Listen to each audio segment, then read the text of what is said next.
Hi guys, তোমরা সবাই কেমন আছো? আশা করি অনেক অনেক ভালো আছো। একদম। নবী ইসমাইলের ঘটনা টুকটাক কম বেশি আমরা অনেকেই শুনেছি, অনেকেই জানি। একদম।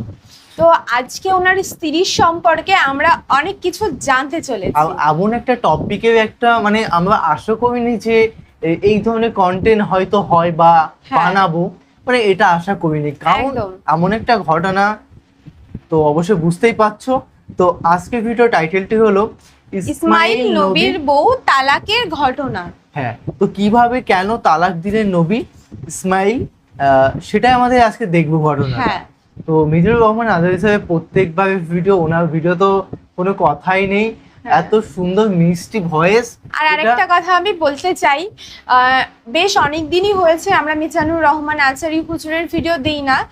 তো তোমরা দেখো আমাদের ভিডিও যতগুলো আপলোড হয় শুধুমাত্র তোমাদের রিকোয়েস্ট মতনই কিন্তু আপলোড হয়।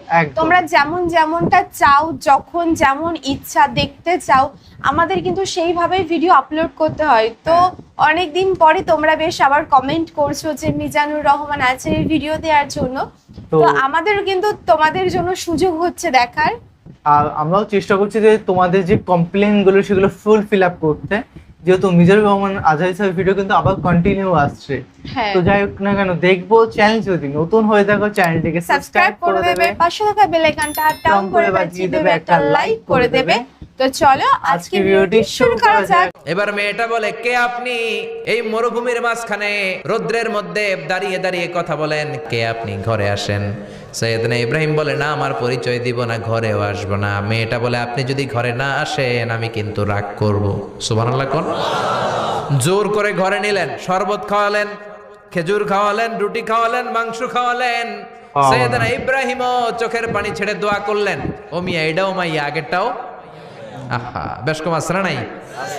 সাইয়েদনা ইব্রাহিম মাথায় হাত বুলিয়ে দিয়ে দোয়া করলেন আর বললেন, তোমার স্বামী যখন বন থেকে ফিরে আসবে ফাকরাই আলাইহিস সালাম, তোমার স্বামীর একটা সালাম দিবা, আর বলবা ঘরের দরজার নতুন চৌকাঠ যেন জীবনেও না পাল্টায়।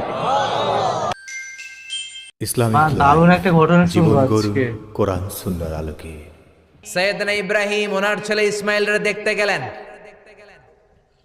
অনেক দিন পরে দেখতে গেলেন। ওই দিন বাড়িতে সৈয়দনা ইসমাইল বাড়িতে নাই, বনে গিয়েছে শিকার করার জন্য। বাড়িতে সৈয়দনা ইসমাইলের বিবি সৈয়দনা ইব্রাহিম ঘরের দরজার বাইরে থেকে সালাম দিয়ে বললেন, আসসালামু আলাইকুম। ভেতর থেকে কর্কশ গলায় একটা মেয়ে সালামের উত্তর দিয়ে বলল, ওয়া আলাইকাস সালাম। গলার মধ্যে কোনো মায়া নাই, মহব্বত নাই। জিজ্ঞেস করলো সৈয়দনা ইব্রাহিম, মা কেমন আছো? কাইফা হালুকি ইয়া উম্মি। মেয়েটা কয়, বেশি সুবিধার না। তোমাদের খাওয়া দাওয়া কেমন চলে? ভালো না। তোমার জামাই কই? বনে গেছে। এবার মেয়েটা বলতেছে, আমনে কেডা? সাইয়েদনা ইব্রাহিম বলে, আমি কে চিনবা না? ইদা জাআ যাওজুকা মিনাল গাবা, স্বামী যখন বন থেকে ফিরবে ফাকরাই আলাইহিস সালাম, তোমার স্বামীর একটা সালাম দিবা। ওয়া মুরিহি আন ইগাইরা আতাবাতা বাবিহি, আর বলবা ঘরের দরজার চৌকাঠটা যেন তোমার স্বামী পাল্টে দেয়। এই কথা বলে বুখারীর বর্ণনা। কিসের হাদিস? বুখারীর হাদিস। ইব্রাহিম চলে গেলেন। ইসমাইল আসার পরে বিবি বলতে আরম্ভ করছে, দুপুরবেলা একটা বুড়া আইছিল। বুড়া কে আইছিল? সৈয়দনা ইসমাইল বলে, কোন বুড়া আসছে? কি বলছে? বিবি বলে, আপনারে সালাম বলছে। ওয়া আলাইকুমুস সালাম। আর কি বলেছে? আর বলছে ঘরের দরজার চৌকাঠ যেন আপনি পাল্টে ফেলেন। এই কথা বলার পরে সৈয়দনা ইসমাইল চিৎকার দিয়ে বলে, ও কি করলি তুই? নিজের কপাল পুড়লি, নিজের কপালে নিজে কুড়াল মারলি। ও মিয়া, চোর বোঝে চোরের সিগনাল, পুলিশ বোঝে পুলিশের সিগনাল, নবী বোঝে নবীর সিগনাল, ঠিক কিনা? সেদিন ইব্রাহিম যা বলছে ইসমাইল আলাইহিস সালাম ধরে ফেলছে। ডেকে বললে, এটা বুড়া না, এটা তোর শ্বশুর, এইটা আমার বাবা ইব্রাহিম খলিল। আমার বাবা যা বলেছে, সিগন্যালটা তো গ্রিন সিগন্যাল না, এটা তো রেড সিগন্যাল, এটা তো বিপদ সংকেত। আমার বাবা যা বলেছে এর মানে হলো তোরে যেন আমি তালাক দেই। Get out, get out, I divorced you. তোরে তালাক দিয়ে দিলাম। বাবার খুশির জন্য তালাক দিয়ে দিস। আপনার আব্বাও যদি আপনার বউরে এমনি তালাক দিয়ে ফেলতে বলে, দিবেন নাকি? আবার দিয়া ফেলেন, দিয়েন না, মুসিবত আছে। আপনার বাবাও বাবা, সাইয়েদনা ইসমাইলের বাবা, ইব্রাহিমও বাবা, ঠিক কিনা? সাইয়েদনা ইব্রাহিম মন গড়া কথা বলতেন না, আকাশ থেকে ওহী আসলে বলতেন। এই জন্য আপনার বাবা যদি বলে বউরে তালাক দিয়েন না, খবরদার, বাবারেও বুঝাইবেন, বউরেও বুঝাইবেন, ঘরে সংলাপ করবেন, সমঝোতা করবেন। আমগো দুই নেত্রী সংলাপ করে না তো কি হয়েছে, আমরা সংলাপ করব, ঠিক কিনা? ঘরে ঘরে আমরা সংলাপ শুরু করব, মিলাই দিবেন, হ্যাঁ, বুঝাই দিবেন, বাবারও বুঝাবেন, বউরেও বুঝাবেন। তালাক দেওয়ার ইসলামী যে সিস্টেম, এটাকেও মেনটেন করলে পৃথিবীতে কোনো তালাকই থাকবে না, ডিভোর্স রেট একেবারে কমে যাবে। এখন ঘরে ঘরে তালাক, ঠিক কিনা? তালাক দেওয়ার সিস্টেম হচ্ছে পঞ্চম স্টেপে যে তালাক, পঞ্চম ধাপে। প্রথম ধাপ হচ্ছে ফাইদু হুন্না, বউয়ের সাথে ঝগড়া হইলে ফাইদু হুন্না, বউরে কক্সবাজার বেড়াইতে নিয়ে যাও, বসুন্ধরায় শপিং করে দিবা, নানিরে লইয়া ঘুরতে যাবেন যমুনা ফিউচার পার্কে, নানিরে বেনারসি শাড়ি কিনা দিবেন, কসমেটিক্সের বক্স কিনা দিবেন। এই জন্য বললো ফাইদু হুন্না, বেপরদায় চললে ওয়াজ করবেন, নসিহত করবেন। এই জন্য বউয়ের সাথে যদি ঝগড়া হয় তালাক না, ইসলাম প্রথমে বলছে ফাইদু হুন্না, ওয়াজ করেন, বুঝান, ঘুরতে নিয়ে যান, শাড়ি কিনে দেন।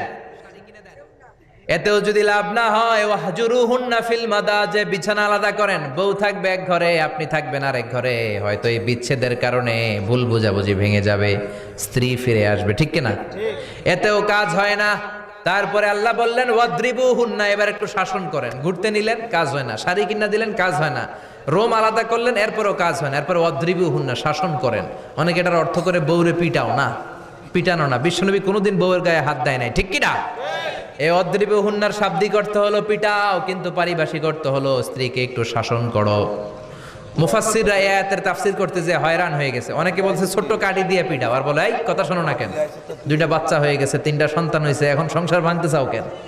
অনেক মুফাসসির বলে মেসওয়াক দিয়ে বাড়ি মারো আস্তে আস্তে। অনেক মুফাসসির কয় কোল বালিশ দিয়ে পিটাও, যাতে হাত পা না ভাঙে, ঠিক কি না? ওয়াদ্রিবুহুন্না, শাসন করো। শাসনও যখন কাজ হয় না, তারপরে আল্লাহ বললেন ফাবাআসু হাকামাম মিন আহলিহি হাকামাম মিন আহলিহা, উভয় পক্ষের মুরব্বীরা বসবে, মিলায় দেওয়ার চেষ্টা করবে। এতও কাজ হয় না, 4টা স্টেপ শেষ, পঞ্চম স্টেপে তালাক। তাও রাগের ছোট যে আমরা বলে দিই 3 তালাক, 22 তালাক, এভাবে না। তালাক 2 ধরনের, তালাক আর সুন্নি, তালাক আল বেদঈ। একটা সুন্নতি তালাক আর একটা বেদাতি তালাক। বেদাতি তালাক দেয়া যাবে না, সুন্নতি তালাক দিবেন। মানে প্রতি মাসে একটা, আপনার বউয়ের যখন মাসিক হয় না, যখন পিরিয়ড হয় না, আপনার বউ যখন সুস্থ আছে, ক্লিন আছে, তখন এক তালাক। 1 মাসের মধ্যে ফিরে আনার সুযোগ আছে না নাই? 1 মাস পরে দিবেন দ্বিতীয় তালাক, দ্বিতীয় মাসেও ফিরে আনার সুযোগ আছে না নাই? ঘরে রাখবেন, হয়তো বিবিরে দেখে আপনার মনে ভালোবাসা জমবে, বিবির মন নরম হয়ে যাবে, বিবিকে ফিরে আনা যাবে। তৃতীয় মাসে 3 তালাক যখন দিবেন, আর ফিরে আনার সুযোগ নাই। এটাকে বলে আত-তালাক আল বাঈন আল বাইনুনা, এরপরে আর ফিরে আনার সুযোগ নাই। এই প্রসিডিউরগুলো যদি মেনটেন করেন, তালাক হবে? তালাক হওয়ার সুযোগ আছে? এজন্য এগুলো মেনটেন করে তালাক দিবেন, ডিভোর্স রেট কমে যাবে। ওমরে ফারুকের জামানায় এক লোক তার স্ত্রীকে 100 তালাক দিছে। কয় তালাক? এরকম ডাকাত বাংলাদেশও আছে না নাই? 100 তালাক দিছে। এখন ওয়াইফ যে ওমরে ফারুককে বিচার দিছে, ওমরে ফারুক বললো তোমার হাজবেন্ডকে ডেকে আনো। ডেকে আনা হলো, কিরে কয় তালাক দিছস? কয় 100 তালাক। দিবি 3 তালাক, 100 তালাক দিছস কেন? কয় মেজাজ গরম আছিল। ওমরে ফারুক বলে ঠিক আছে, বিচার হলো 3 তালাকে তোর বউ তালাক, বাকি 97 তালাক এখন তোর পিঠে পড়বে। সুবহানাল্লাহ পড়েন। এরকম যদি মাইট দেওয়া যেত জায়গা মতো, সব তালাক বন্ধ হয়ে যেত। চিল্লায় বলেন ঠিক কি না? একদম। এজন্য আপনার বাবা যদি বলে ও বাবা তোর বউরে তালাক দে, তালাক দিবেন না, বুঝাবেন। বাবারেও বুঝান, বউরেও বুঝান, বরকত দিবে কে? সাইয়েদনা ইব্রাহিম বললেন ঘরের দরজার চৌকাঠ পাল্টে ফেলো। মনে আছে ঘটনা? না ভুলে গেছেন বোধহয়? তালাক দিয়ে দিলেন বিবিকে। নতুন সংসার শুরু হলো, আরেকটা বংশীয় নেককার মেয়েকে বিয়ে করলেন। 3 বছর পর সাইয়েদনা ইব্রাহিম আবার বেড়াতে আসলেন। আজকেও সাইয়েদনা ইসমাইল বাসায় নাই। সাইয়েদনা ইব্রাহিম সালাম দিলেন, আসসালামু আলাইক। এবার জাদুমাখা কণ্ঠে, কুকিল কণ্ঠে, মোলায়েম কণ্ঠের একটা মেয়ে ঘরের ভেতর থেকে বলে ওয়ালাইকুমুস সালাম। ওয়ালাইকুমুস সালাম। সাইয়েদনা ইব্রাহিম বললেন কাইফা হালুকিয়া উম্মি, মা কেমন আছো বলো বলো। মেয়েটা বলে আলহামদুলিল্লাহি আলা কুল্লি হাল, সব অবস্থায় আলহামদুলিল্লাহ। সুবহানাল্লাহ পড়েন। সংসার কেমন চলে? কয় খুব ভালো। খাওয়া দাওয়ার অবস্থা কি? কয় আরো ভালো। এবার মেয়েটা বলে কে আপনি? এই মরুভূমির মাঝখানে রৌদ্রের মধ্যে দাঁড়িয়ে দাঁড়িয়ে কথা বলেন, কেউ তো কোনোদিন আমাদের খোঁজ নিতে আসে না, কে আপনি, ঘরে আসেন। সৈয়দনা ইব্রাহিম বলে, না আমার পরিচয় দিব না, ঘরেও আসবো না। মেয়েটা বলে, আপনি যদি ঘরে না আসেন আমি কিন্তু রাগ করব। সুবহানাল্লাহ কোন। জোর করে ঘরে নিলেন, শরবত খাওয়ালেন, খেজুর খাওয়ালেন, রুটি খাওয়ালেন, মাংস খাওয়ালেন। সৈয়দনা ইব্রাহিমও চোখের পানি ছেড়ে দোয়া করলেন। ও মিয়া, এটাও মাইয়া, আগেরটাও। আহা, বেশ কম আসরা নাই। সৈয়দনা ইব্রাহিম মাথায় হাত বুলিয়ে দিয়ে দোয়া করলেন আর বললেন, ইদা জা যাওজুক মিনাল গাবা, তোমার স্বামী যখন বন থেকে ফিরে আসবে, ফাকরাই আলাইহিস সালাম, তোমার স্বামীর একটা সালাম দিবা। ওয়া মুরিহি আন ইউসবিতা আতাবাতা বাবিহি, আর বলবা ঘরের দরজার নতুন চৌকাঠ যেন জীবনেও না পাল্টায়। চলে গেলেন। ইসমাইল আসলেন। বেবি বলল, নুরানি চেহারার এক আল্লাহর ওলির মতো মুরব্বী লোক আসছিল। মুরব্বী আসছে শুনে ইসমাইল তো ভয় পেয়ে গেলেন। কিরে, আগে তো একটা ঘটনা ঘটছে, ঠিক কিনা? কেমন আচরণ করেছিস বল। বিবি বলে, আপনি ভয় পাবেন না, আমি খুব ভালো আচরণ করেছি, আপ্যায়ন করেছি। তিনিও খুশি হয়ে আমার মাথায় হাত বুলিয়ে দোয়া করে দিয়েছেন আর বলেছেন, ঘরের দরজার নতুন চৌকাঠ যেন জীবনেও আপনি না পাল্টান। সুবহানাল্লাহ। সৈয়দনা ইসমাইল বিবিকে জড়িয়ে ধরলেন। বিবিকে জড়িয়ে ধরে বললেন, ও বিবি, তুই তো পরীক্ষায় গোল্ডেন এ প্লাস। কি এ প্লাস? Golden A plus. যেই মুরব্বী লোকটা এসেছিল সাধারণ কোনো মানুষ নয়, তোমার শ্বশুর আমার বাবা ইব্রাহিম খালিল। আমার বাবা যেই কথা বলে গিয়েছেন, যে ইঙ্গিত দিয়েছেন, এটা তো গ্রিন সিগন্যাল। আমার বাবা বলেছেন তোমার যেন কোনোদিন তালাক না দেই, তোমার যেন ছেড়ে না দেই। এই যে তোমার হাতটা দুনিয়ার বুকে ধরলাম, জান্নাতে যেন তোমার হাত ধরেই দুজনে জান্নাতে ঢুকে যায়। এজন্য বাবা মায়ের দোয়ার দরকার আছে না নাই? মায়ের দোয়ার চেয়ে বড় দোয়া আছে নাকি? জোরে বলেন। দারুণ ভিডিও, মানে মন ছুঁয়ে যাওয়া ভিডিও, এত একদম, সুন্দর একদম। একটা মিষ্টি ভিডিও। বল, মানে আমার বেশ ভালো লেগেছে। ছোটর মধ্যে এত সুন্দর একটা ভিডিও বা শিক্ষণীয় ভিডিও, মানে মন ছুঁয়ে যাওয়ার একটা ভিডিও। মানে তোমাদের কেমন লাগলো প্লিজ কমেন্টে জানাও। হ্যাঁ, আর এক্সাম্পলটা খুব ভালো ছিল যে বাড়ির চৌকাঠ পাল্টাবে, আর না, এটা পাল্টানো যাবে না, সিরিয়াসলি। খুব সুন্দর ভিডিও। আর মিজানুর রহমান আদেশের আলাদা একটা এনার্জিতে কথা বলেন, সেটা আরো মিষ্টি শুনতে লাগে। হ্যাঁ। তো আমাদের বেশ অনেকটাই বেশি ভালো লেগেছে। তোমাদের কেমন লাগলো সেটা অবশ্যই প্লিজ কমেন্ট বক্সে জানাবেন। আর এরকম ধরনের ভিডিও বেশি করে রিকোয়েস্ট করো, যেটা আমাদের অনেক বেশি ভালো লাগে। তো একদম। যাই হোক, তোমাদের কেমন লাগলো কমেন্টে জানিয়ে দিও। কতবার করে ফেলবো দুবার।